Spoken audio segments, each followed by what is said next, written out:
வணக்கம். மாலை முரசு செய்திகளை விரிவாக பார்ப்பதற்கு முன்பாக முதல் தலைப்புச் செய்திகளை பார்க்கலாம். சென்னையில் ஆபரண தங்கத்தின் விலை சவரனுக்கு 560 ரூபாய் குறைந்து 51,200 ரூபாய்க்கு விற்பனை. 1 கிராம் தங்கம் 6,400 ரூபாய்க்கு விற்பனை.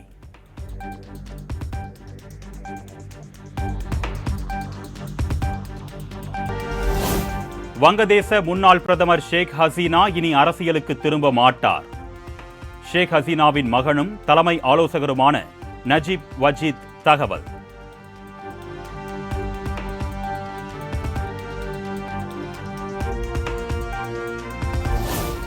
ஷேக் ஹசீனா தப்பி ஓடியதை அடுத்து வங்கதேச அரசியலில் அடுத்தடுத்து நிகழும் மாற்றங்கள். வங்கதேச முன்னாள் பிரதமரும் எதிர்க்கட்சி தலைவருமான கலிதா ஜியா சிறையில் இருந்து விடுதலை.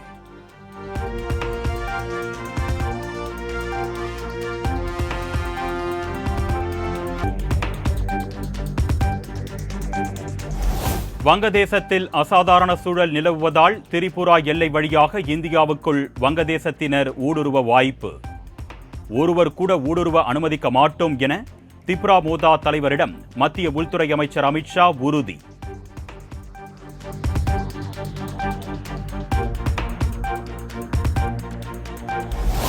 வங்கதேசத்தில் ஏற்பட்டுள்ள அசாதாரண சூழல் காரணமாக இந்தியா வங்கதேச எல்லையில் உஷார் நிலை. பாதுகாப்பு படையினருக்கு விடுமுறை ரத்து.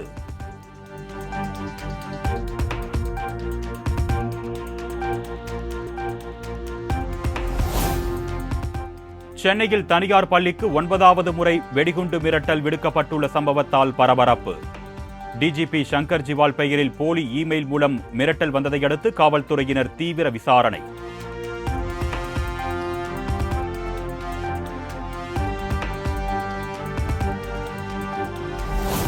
ராமநாதபுரம் மாவட்டம் சத்திரக்குடி அரசு ஆரம்ப சுகாதார நிலையத்தில் அமைச்சர் மா சுப்பிரமணியன் திடீர் ஆய்வு.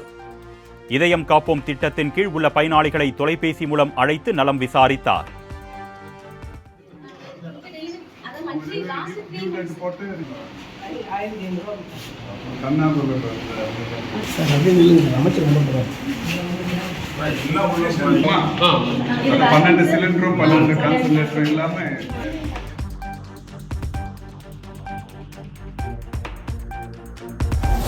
வீடு கட்டுவதற்கான கட்டட அனுமதிக்கான கட்டணம் உயர்த்தப்பட்டதாக வெளியாகும் செய்திக்கு சென்னை மாநகராட்சி மறுப்பு. நடுத்தர மக்கள் சுயசான்றின் அடிப்படையில் எளிமையாக கட்டட அனுமதி பெறுவதை தடுக்க தவறான கருத்து பரப்பப்படுவதாக விளக்கம்.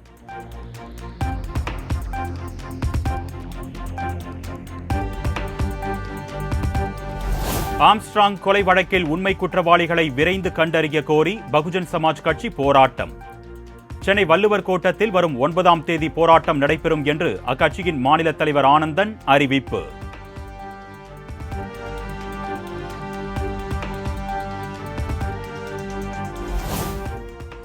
காஞ்சிபுரம் மாநகராட்சி நகரமைப்பு பிரிவு அதிகாரி சியாமலா வீட்டில் லஞ்ச ஒழிப்புத்துறை சோதனை.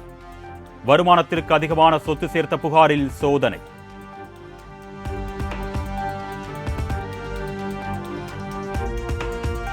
நெல்லை மேலப்பாளையத்தில் நள்ளிரவில் இளைஞர் வெட்டி படுகொலை. முன்விரோதம் காரணமாக கொலை செய்யப்பட்டது போலீஸ் விசாரணையில் தகவல்.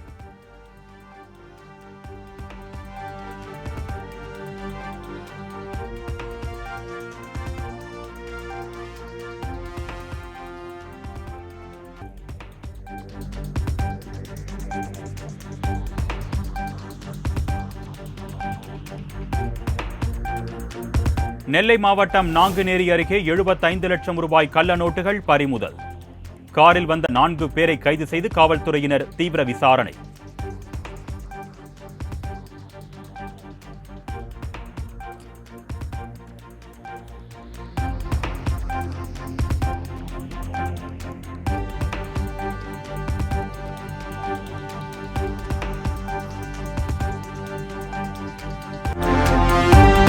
ராணிப்பேட்டை, திருவண்ணாமலை, காஞ்சிபுரம், செங்கல்பட்டு, விழுப்புரம், கடலூர் ஆகிய 6 மாவட்டங்களில் இன்று கனமழைக்கு வாய்ப்பு.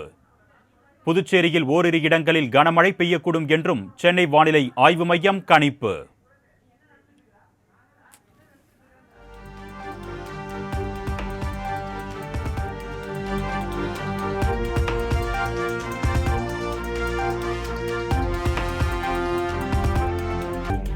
சட்டவிரோத பணப்பரிமாற்ற வழக்கில் ஜாமீன் கோரி செந்தில் பாலாஜி தாக்கல் செய்த மனு உச்சநீதிமன்றத்தில் இன்று மீண்டும் விசாரணை.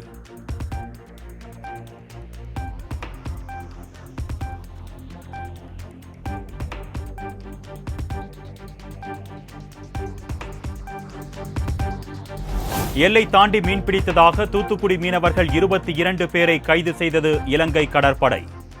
2 விசைப்படகுகளையும் பறிமுதல் செய்து இலங்கை கடற்படை மீண்டும் அட்டூழியம்.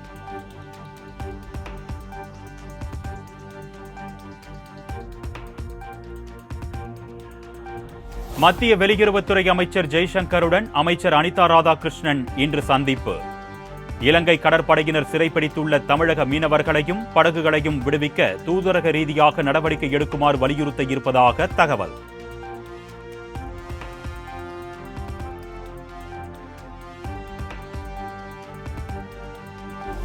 அசாம் மாநிலம் குவாஹத்தியில் கொட்டி தீர்த்த கனமழை. சாலையில் முழங்கால் அளவுக்கு குளம் போல் மழைநீர் தேங்கியதால் பொதுமக்கள் கடும் அவதி.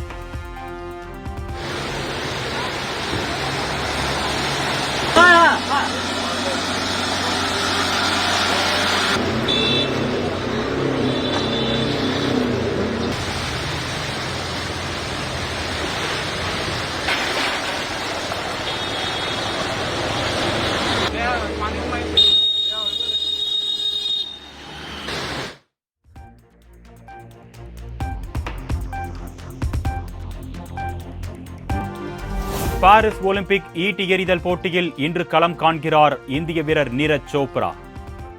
இன்று மாலை 3:20 மணிக்கு நடைபெறும் தகுதி சுற்றில் பங்கேற்கிறார்.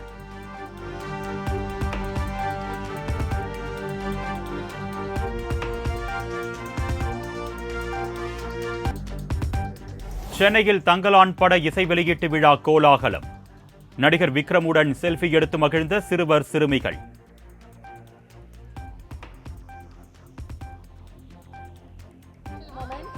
பொதுவா எல்லா நடிகர்களுக்கும் ஒரு ஃபேன் கிளப் ஃபேன்ஸ் இருப்பாங்க. அந்த ஃபேன்ஸ்க்கு மற்ற நடிகர்கள் அவ்வளவு பேர்ல இருந்து சிவா நித்தின் ஒரு ஸ்பெஷல் மொமெண்ட்.